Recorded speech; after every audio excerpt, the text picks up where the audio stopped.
Satu, apa dalilnya halal bihalal? Baik, apakah tidak bid'ah? Pertama, bid'ah itu apa? Itu dulu. Kalau sudah mengerti bid'ah, baru kita paham berarti selain itu bukan bid'ah. Jelas ya? Baik, bid'ah itu segala yang dinilai sebagai ibadah. Saya ulang, segala yang dinilai sebagai ibadah yang tidak ada dalil dan atau contohnya dalam agama. Segala yang dinilai sebagai ibadah yang tidak ada dalil dan atau contohnya dalam agama.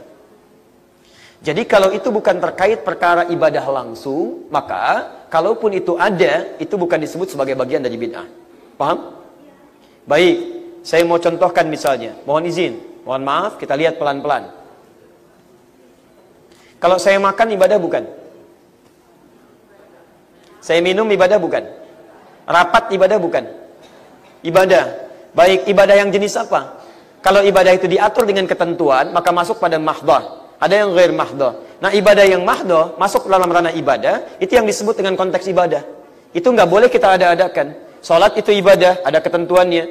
Subuh 2 rakaat, kemudian Bapak Ibu kreatif, jadikan 4 rakaat, itu bid'ah namanya. Jelas ya?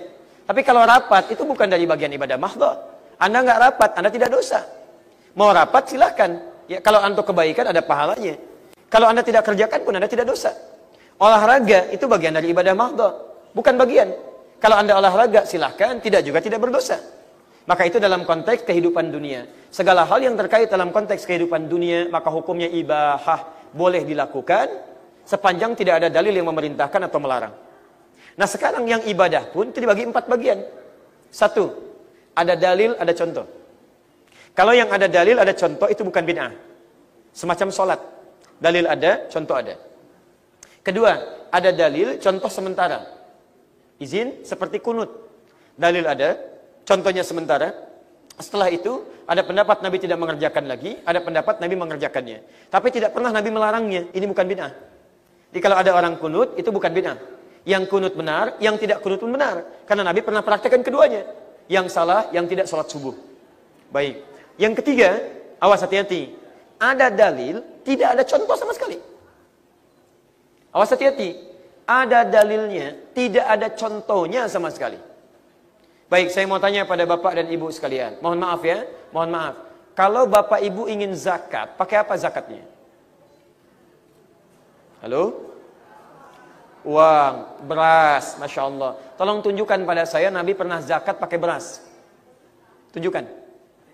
Silahkan cari hadis Nabi zakat pakai beras. Saya yakin sampai kiamat kurang 2 hari nggak akan ditemukan. Sehari lagi untuk sadar kita ngapain mencari, karena Nabi nggak pernah zakat pakai beras. Zakatnya Nabi pakai gandum, pakai kurma. Ya, lihat gandum kurma. Contohnya gandum kurma. Ini nggak ada dalilnya zakat pakai beras. Lantas apakah orang kalau zakat pakai beras itu salah? Tidak. Kata Muawiyah, beras dengan zakat ini masuk pada kategori irtun, makanan pokok. Karena makanan pokok zaman Nabi itu adalah gandum dan kurma sampai sekarang, maka boleh kemudian zakatnya menggunakan gandum dan kurma. Sedangkan makanan pokok Bapak Ibu sekalian, apa makanan pokoknya? Oh, kalau saya nasi. Beras itu makanan pokok bagi hewan bertembolok, ya. Ayam itu beras, ya. Bebek itu beras. Baik, kalau saya nasi.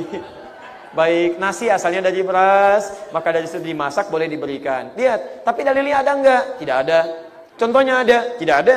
Tapi boleh, boleh. Itu namanya qiyas dalam urusan ibadah. Sekarang halal bihalal masuk kemana? Ini poinnya. Kalau tidak masuk dalam kategori yang 4 ini, bukan dari bagian dari ibadah, maka dia masuk dalam hukum umum. Dalam hukum umum apa? Dalam kaidah akhlak. Bisa masuk ke silaturahim. Bisa masuk dalam bab hubungan baik antar sesama. Teknisnya bisa macam-macam, silahkan. Bisa bersalaman, bisa bertatap muka, bisa berdiskusi dalam kebaikan. Jadi masuk dalam bab umum saja. Jadi kalau disebut bid'ah, tidak. Kenapa tidak? Karena bukan masuk dalam ranah ibadah mahdoh. Satu itu. Yang kedua, dia tidak dilarang oleh Nabi SAW. Yang ketiga, dia masuk dalam konteks ibadah dalam hal yang sifatnya umum, dalam hubungan silaturahim. Tapi yang jadi masalah sebetulnya bukan halal bihalalnya. Yang jadi masalah, mohon izin ya, mohon maaf. Bukan masalah hukum. Yang jadi masalah adalah kebanyakan orang halal bihalal tidak paham dengan esensi halal bihalal itu. Saya mau tanya pada Bapak Ibu sekalian, apa artinya halal bihalal? Halal bihalal itu kan bukan kumpul makan-makan. Orang pahamnya halal bihalal kumpul, makan, diskusi, selesai. Bukan. Halal bihalal itu halal. Dari kata al-hillu. Hillu itu apa artinya? Kalau di Arab, ada benang kusut misal. Kemudian akan diurai. Supaya tidak kusut lagi. Setelah selesai, maka orang Arab akan mengatakan hillul ahbal. Benang sudah diurai. Kalau sudah terurai, jadi lurus lagi, maka dia akan berkata halalun, sudah tidak ada masalah. Nah, kalau Anda punya persoalan dalam kehidupan, kemudian itu diurai pelan-pelan, kemudian hilang masalahnya, maka disebut dengan hillul mushkilah.